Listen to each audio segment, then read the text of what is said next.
Hello friends, নিকিস Bengali ব্লগে আপনাদের স্বাগত জানাই। তো আজকে আমি যে রেসিপিটা নিয়ে এসেছি সেটা হচ্ছে তেল ছাড়া রেসিপি। তা আমি এখানে 1 গ্লাসের মতো জল দিয়ে দিয়েছি। যেহেতু এটা তেল ছাড়া রেসিপি তাই ভিডিওটা একদম স্কিপ করবেন না, পুরোটাই দেখবেন। জলটা এখন গরম হয়ে গেছে, এর মধ্যে আমি কেটে রাখা কাঁচা আলুগুলো দিয়ে দিচ্ছি।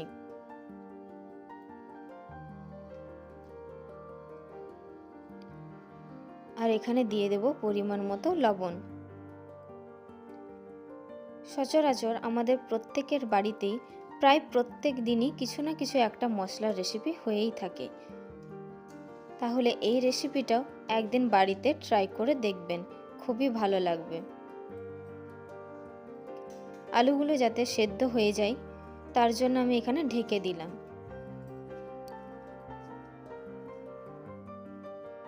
ঢাকাটা খুলে নিলাম। এবার দেখি আলুগুলো সেদ্ধ হয়েছে কিনা।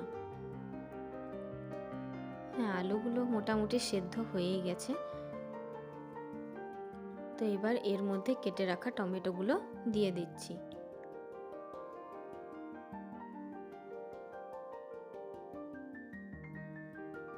এবার একটু নেড়ে চেড়ে নেব।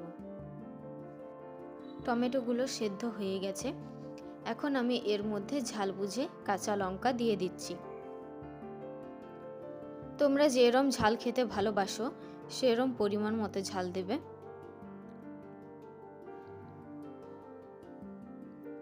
এবার আমি দিয়ে দেব জিরা, গোলকি, শুকনো লঙ্কা। এগুলো আমি শুকনো কড়াইয়ে হালকা করে ভেজে নিয়ে গুঁড়ো করে রেখেছি। তো এখন এই গুঁড়ো করে রাখা মশলাটা আমি দিয়ে দিচ্ছি।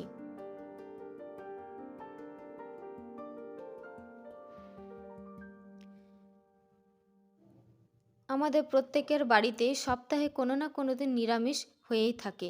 তো নিরামিষের দিনে এই রেসিপিটা বাড়িতে একদিন ট্রাই করে দেখবেন। আমার এই রেসিপিটা তোমাদের ভালো লাগলে লাইক অ্যান্ড সাবস্ক্রাইব করে দেবেন। হ্যাঁ, আর এটা খেতে কেমন হয়েছে কমেন্ট করে জানাবেন।